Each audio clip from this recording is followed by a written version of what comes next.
Corporate Finance Excel Practice Problem. In this presentation, we're going to work a practice problem in Excel related to level production and budgeted cash flows. In other words, we will have seasonal sales. The sales will change seasonally, but we're going to make the production process level or the same throughout the year as we go forward. Then we'll put together the cash flow schedules from that production schedule. We will also be considering potential loans in order to maintain a minimum cash flow as we go through the process. Get ready. It's time to take your chance with corporate finance. Here we are in Excel. We have our information on the left-hand side. We're going to put that into the blue area into our worksheet on the right-hand side. Information includes the projected sales for the year January through December. You can see that we do have a seasonal kind of projection here in that January and February a bit higher, and then it's going to go down as we go through September. Then it's going to jump up a little bit in October and then substantially in November and December. So we don't have an even projection of the sales going through the years, but we are going to try to make the production process a more standardized production process. And in so doing, we will make it a little bit easier for us to produce, because then we can kind of standardize the months as we make an even production process. And it might make it easier for wages to not be fluctuating up and down a lot. Might make it easier on the employees if we were to have a standard amount of hours, if we were to make these types of units that would be necessary as we go forward instead of having a big push at the end. However, the fact that we're not going to have a big push at the end, the cons of that would be that if we need to finance this, the cost of this, then it might cost more to finance it as we have this ending inventory that we'll be holding onto. We'll also have to be holding on to ending inventory and go through the process of having inventory that is going to be in excess in these years, even though it will even out over the 12-month time period. The price per unit is going to be $5, cost per unit $2. We're going to use the level production policy, meaning, again, we're going to try to produce levelly, evenly throughout the year, even though the sales are going to be different.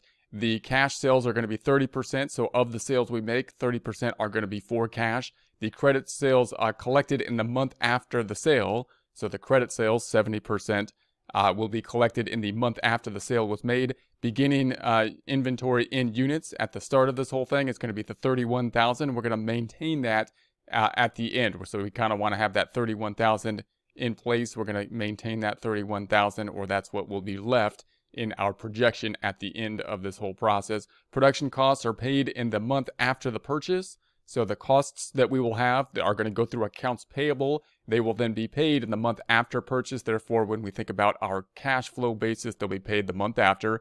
Beginning cash balance is going to be 5,000. We want to have a minimum balance in our cash account of the 5,000. Therefore, if we go down below the 5,000 in our cash flow analysis, our cash budget, then we're going to be taking out a loan. Basically, you can think about a line of credit, for example, that we're going to be using in order to finance the cash flow once it dips below that level.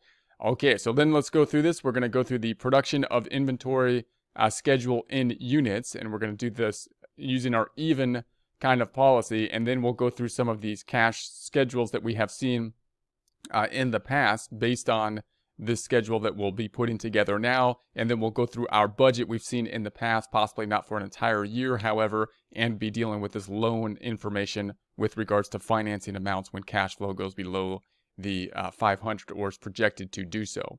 All right, we're going to start off with the date here. We're going to say this is going to be equal to, I'm just going to pick up the January number, and then I'm going to autofill that down. So I'm going to select this item and simply autofill that down.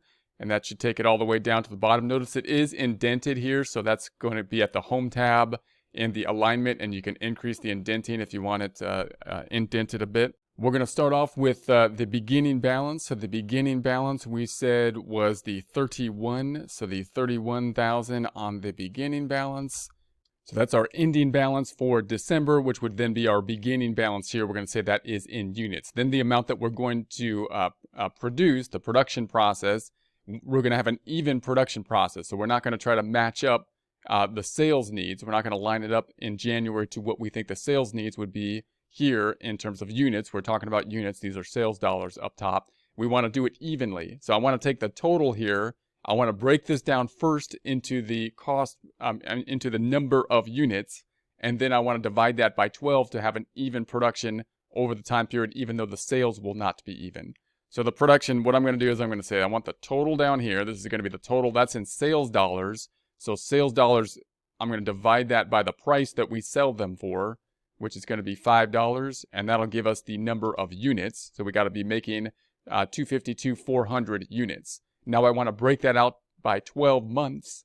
So I'm going to take that entire amount. I'm going to divide it then by 12, and then we want to be producing then 21,033. There could be rounding involved here, home tab numbers and rounding. So notice it's a little bit different, but we're gonna round it to 2133 and take off the pennies. Now there's a couple ways you can drag this down because we want the production to be the same. So I can copy this down, but in order to do so, I would either need to make these absolute reference. Let's try that method first. We can say F4, put in a $sign between the B and the 14, and then put our cursor here and say F4, put in a $sign before the B and the 16. Nothing needs to be done to the 12. It's a hard-coded number. And then we can put our cursor on this cell and drag it down. If I double-click on the last cell, we can see it's pulling over that same formula. Or another method you could do, this is probably not as good in terms of textbook method, not as recommended, I would say, but I do it often. So you could take the cell below it and then just say equals the one above it. And then if you drag that down, it'll always equal the one above it. So if I autofill that down then, and I look at the last one, it's always going to equal the cell above it. And the first cell, of course, came from our data. So if we change the data, it'll still change the whole table. Okay, so then the sales that we're going to have, we're going to be picking up the sales numbers, and what I want is going to be the sales in terms of units. We're looking for the unit sales, not the dollar sales here. So we're looking for the number of units that we're going to sell. Now we have the dollars over here, 230,000 sales dollars. We charge $5 per unit. So I'm going to take that dollars that we have that we're projecting for the sales amount in January, divide it by the $5 we sell them for. That's going to give us 46,000. So we started with 31,000. We're going to produce 21,033, and then we're predicting that we're going to sell. That's a total of the 5233. We're predicting we're going to sell in units 46,000. So the formula is going to look like this. We're going to say this is going to be the 31,000 plus the 2133 minus the 46,000 to get to the ending inventory of the 6,033. You can also do that by embedding a sum function in here if you want to, equals the sum of these two, beginning plus production, close up that formula, and then add to, and then minus the 46,000. So that might look more, professional to plug in the sum function there. But in any case, then we're going to say February. This is going to start with the 6,033 now. And then the sales that we're going to have in February is going to be that 101,000. We're going to divide that then by 5 to break it down to the per unit. And then this is going to be, once again, the beginning inventory plus the production minus the units that we're going to sell means now we have an ending inventory of the 6,867. And then in March, we're going to say that's going to be our beginning inventory here. Then we're going to sell in March. We're going to be picking up the 35,000 divided by the 5 over here. That's going to be 7,000. And we're going to do the same formula here. We're going to have the beginning plus what we produce minus the 7,000. So now we're increasing back up in our ending inventory as we're going through the low period of our sales, which we will then, sell in the later part of the year. So then we're going to say in April, we're going to expect the sales of the 35,000 divided by, once again, the 5. And then we're going to be picking up the beginning inventory is the 20,900. And then the sales are going to be equal to April's 35,000 divided by the 5. Now you can copy and paste these, but this is I want to emphasize this part. So we'll take a look at how to copy and paste this later. So this is going to be equal to the 20,900 plus the 21,033 minus the 7,000. That's going to give us the 34,933. That's going to be our beginning balance in May. Let's do this 2 more times, and then we'll copy it down. And so then we're going to say the May sales are going to be the 28,000. We're going to divide that by the sales price to get the number of units that we're going to sell. Then the ending inventory is going to be the beginning inventory plus the production minus what we're going to sell. And then we'll do this 1 more time, and then we'll copy it down. So the ending inventory is going to be the beginning inventory here. Then we're going to say that we're going to sell the June amount, which is the 42,000, and we'll divide that by the sales price to give us the units. Ending inventory then is going to be the beginning inventory plus the production minus the sales amount. Okay, so now let's think about copying this down. What would we have to do so? If I double click this one, it's always taking the ending inventory. That's good. It's going to flow down and we should be able to copy that straight down, although it will look funny until we complete the schedule. In other words, if I copy this down, autofill this on down, it's fine. It's all zeros here, but it's doing what we expect to do. Once we populate this column to the right, then this one should be okay. So I'll do that. I'll leave that there. And then I'm going to say, all right, the sales, double clicking this one. Notice what it's doing. The 42, I want it to move down just like normal. But this number 5 here, don't want that one to move down. So on the cell B16, need to make that an absolute reference by selecting F4, $ before the B and the 16. So now if I copy that down, autofill that one cell to check it, double clicking on that. Now it moved this one down. Now we're in July. That makes sense. It didn't move this one down. That's what I want. Now if I copy this one all the way down, it'll still look funny, but it'll be doing the right thing. So let's try that. If I copy this down, it actually doesn't even look funny. That looks exactly what we want. All right, but the reason I'm thinking some of the table will look funny is because, again, these cells are not populated. So we'll see that here. If I then take the ending inventory, it's going to be the beginning plus the production minus the sales. I want those all to move down relative, so I should be able to copy this down directly and not have to do any absolute reference or anything funny. So we're then going to copy that down. As I do this, notice those zeros to the left should populate properly now. So I'm going to say, okay. And now these cells now make sense, right? Because they've been populated properly. So this kind of table can be a little confusing to do the autofill kind of options down because it depends on itself as you go through the process. But you can see it there. Now notice what we started with the 31,000.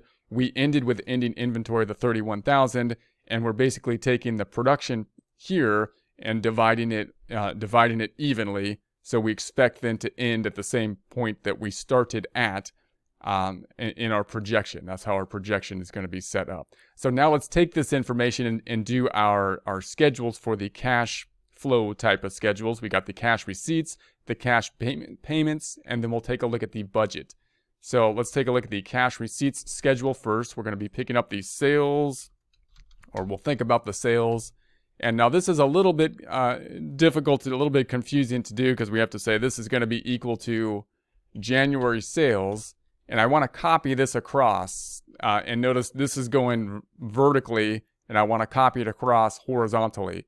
So I'm going to use tab and do this a little bit pretty quickly. I'm just going to say equals, and then I'm going to use the arrows to go over here and then hit tab to keep going over. So I'm going to say February is going to be this 101 tab, and then May is going to be equal to the May, which is the 35, and tab, and then the April number, tab, and then May's number is going to be the 28 tab, and then the June number is going to be the 42 tab, and then the July number is going to be the 53 tab, and then the August number is going to be the 53 tab, and then the September number is going to be the 62 tab, and then October number is going to be the 93 tab, and then the November number is going to be the 250 tab, and then finally the December number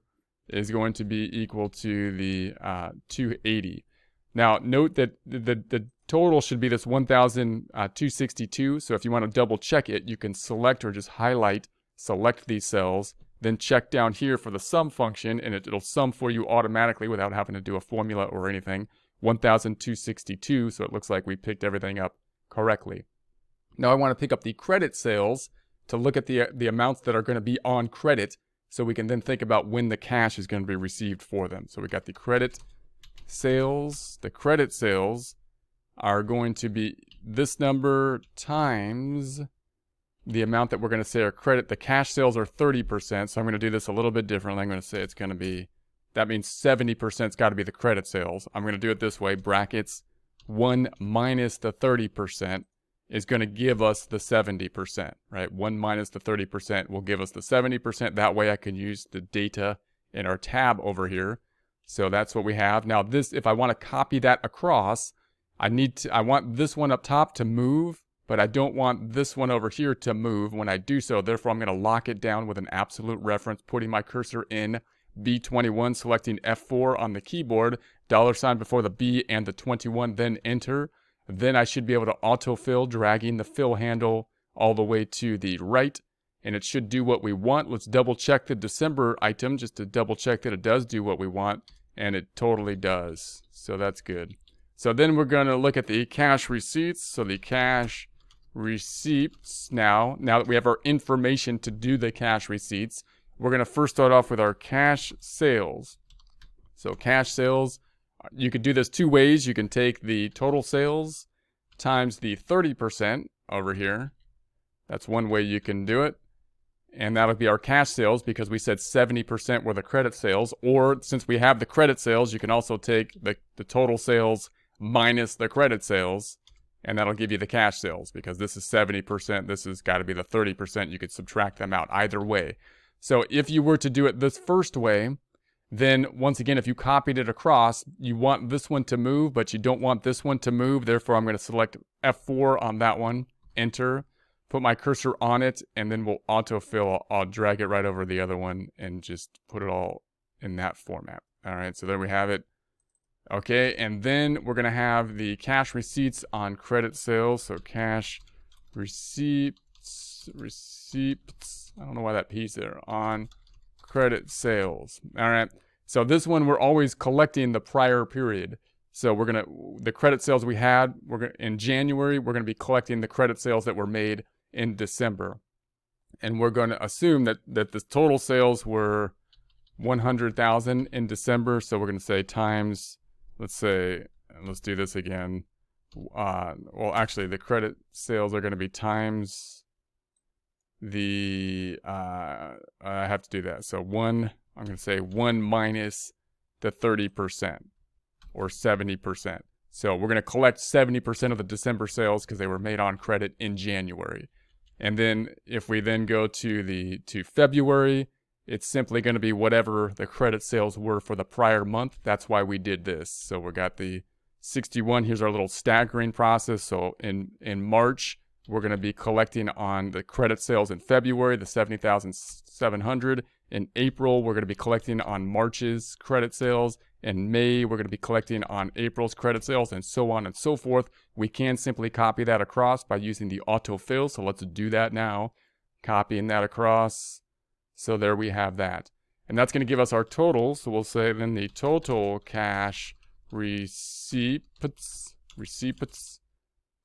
are going to be then, if we sum these up, just the bottom two, because the top two are just there to help us out, we'll use the trusty sum function. And then we can copy that across, of course. There's no absolute reference needed on that one. So we'll copy that across. There we have that. Let's put an underline up top. Put an underline there. And let's format these, selecting these three cells. Home tab, alignment, increase the indenting. I'll do that again here. Home tab, alignment, increase the indenting. All right, that looks nice. That looks good. Okay, now we'll do the cash payment schedule. So we're going to have the production cost. So the production cost, and this is where we're going to need our schedule that we just made over here, because this is the production that we're going to make are these, and we're just going to do an even production. So the production cost is then going to be equal to the 2133 units, 21,033 times the cost per unit, which we're saying is $2 cost per unit. Now this will be the same as we go all the way across because we're producing the same amount of units. So I could go to February and do it this way, the way we kind of should do it. This would be this times the $2. But note, since it's an even schedule, we could say this is going to be equal to like this number, and then copy it across, use the autofill. That'll be the same all the way across. And there we have that. And or we could use an absolute reference on the B17. We could have said F4 on that one, and then copied this one all the way across. Actually, we'd have to absolute reference both of them, F4 and F4, and copy that all the way across. So we could do it either of those ways. Now, notice this was a little bit of a workaround, because notice this next one should be this February production. The reason this works is because all the production is the same. So this is a little bit of a workaround, a little bit of a cheat kind of thing here, because if we changed this schedule to not have even production, then these formulas wouldn't work, right? So, but it's an easier way to do that. We can't copy it. We can't copy it across and have it add up, downwards this way. So it would take a little bit more work to format it what would be the most proper way. So just be aware of that. We're kind of cheating there, which could mess things up if someone was to change these production schedules here, and it wouldn't line up properly because we're assuming even production.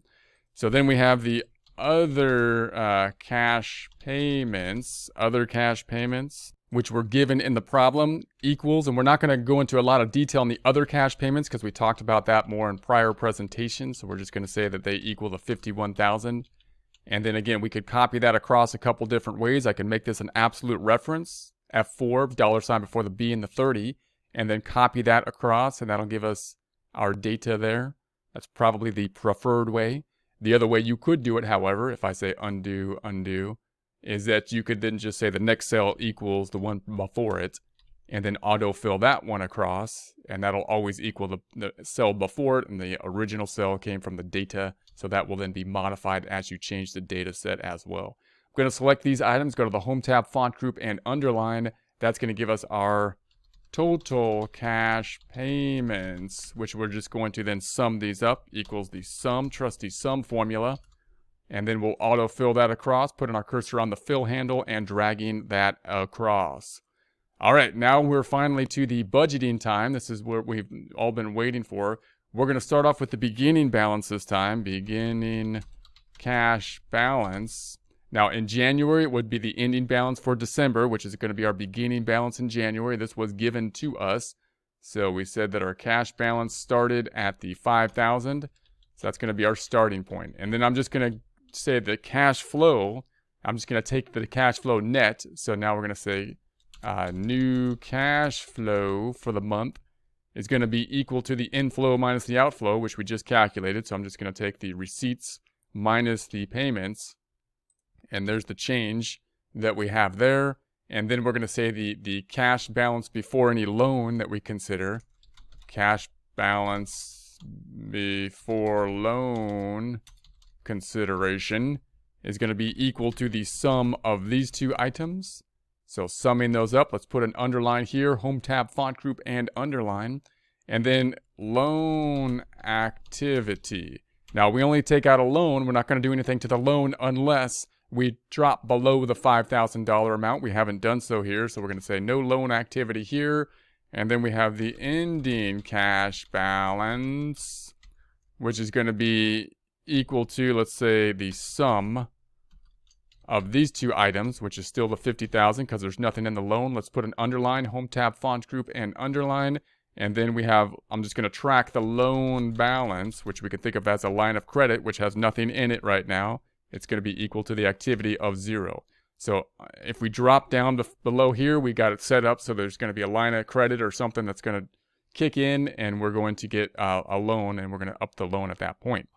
All right, so then February, we're going to say this is going to be equal to our ending balance in January, and then we can copy this across. And I can copy this all the way across because the net cash flow is going to be the same. The beginning balance is a little bit tricky because I'm going to need the ending balance for it to make sense. The cash flow is just going to be the difference between the receipts and the payments that we made in our schedule. So let's copy this one all the way across. That one should be good. If I double check the end number, taking the difference between those schedules, that looks good. We have a loss in October or a net cash decrease, which makes sense because we have a seasonal business. So we're going to say, all right. And then we have the cash before the loan. Again, I could copy this across, even though I don't have the beginning balances. So these totals won't make sense, but the formula is going to be summing up those two numbers. let's do that. Let's go ahead and copy this across and see what that looks like. We're going to say, let's copy this across and say, does that do what we want? Like it does what we want there, but it does what we want here, except we don't have the beginning balance numbers yet. That's fine. All right. So then, and then the loan, we kind of got to check this each time and see if that ever dips below 5,000. We could use an if-then formula, a more complicated formula to do that. I won't get into that now though. So I'm going to say no difference there. This one's going to be the ending balance. I could copy this across again. And again, it may not make sense it won't make sense until we add the beginning balances, but we can see the formula should make sense. So I can copy this all the way across and say, is this doing what we expect? It's summing up those two. Yes. Is it right? Not until we do the beginning balance up top here. So then we're going to say then the loan, no activity on the loan. So no activity before and no change here. So nothing's going to happen there. And then we have in March, we're going to be picking up the beginning balance, which is going to be this 149, 167. And you could, again, copy this across, but I'm going to do this a little bit one at a time before we do that so that we can consider this loan balance as we go. So now we've got the beginning balance, and then we lost money because we had more outflow than inflow in this month, but we're still at 137.3. So we don't need any loan because we're not dipping below 5,000. So we're still good there. I'm going to put an underline on this whole column too. I'm going to select this whole column. I'm going to go to the Home tab, Font Group, and underline that so we don't have to do that each time. And then the beginning balance for April is the ending balance for March. We had a net cash decrease once again. So there's going to be our cash balance. And then again, we're not below the 5,000. So I'm just going to say this is going to be equal, or this is going to be 0.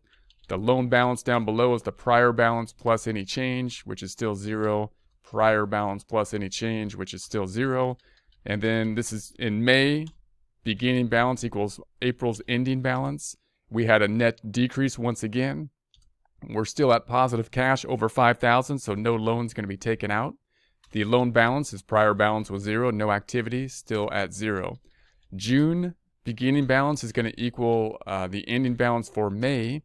We had a net decrease on the cash flow once again, and now we're below the 5,000 threshold. So we have a negative cash. Loan's got to kick in here now. So the loan, how much do we want for the loan amount? I need the $41,800 plus 5,000 to get us up to that $5,000 mark. So I'm going to say this is going to be equal to the 5,000 that we need. The 5,000 that we need, that's going to be the minimum balance minus the amount above it, right? And that's going to give us then the 5,000 balance that we need here. So that's going to give us our 5,000. So we needed 46,800 to bring us up to that minimum balance. So that's going to be our beginning balance now. Once again, now we're at 42,767. So we're going to have increase the loan again. Over here we had the prior balance plus the loan, 5,000. Our loan's currently at 5,000. We're going to do that again. We're going to say, all right, we need this to be at 5,000. We need this to be at 5,000 because that's our minimum balance minus what it's at. So we need to increase the loan by another 47,767 to get that 42,767 loss up to our minimum balance of 5,000.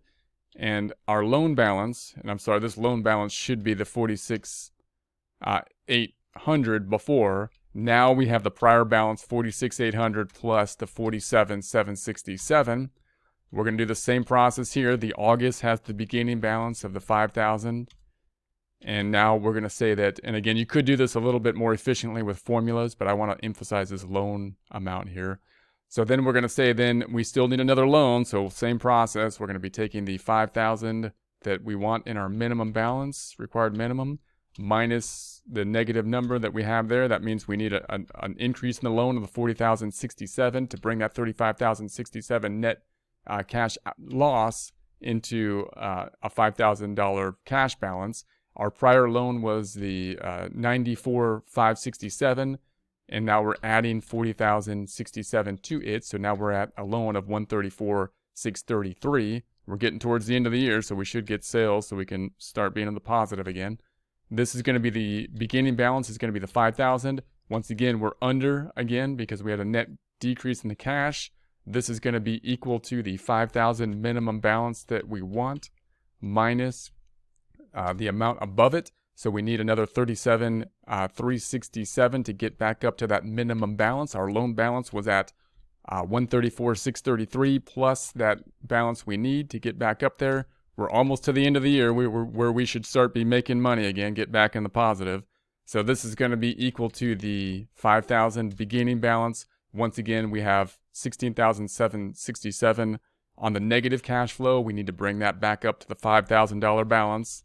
So we want the $5,000 balance minus the item above it. That means we need the 21,767 to bring that 16,767 loss up to the 5,000 minimum balance. We have a loan out of the 172,000 plus now we took out another 21,767. Now finally in November, we've got positive cash flow. So we started off with 5,000 in November and now we've got substantially positive cash flow and that brings us well above the 5,000. So now we can start to pay down the loan. So I want to keep that $5,000 balance, but I want to pay down as much as we can.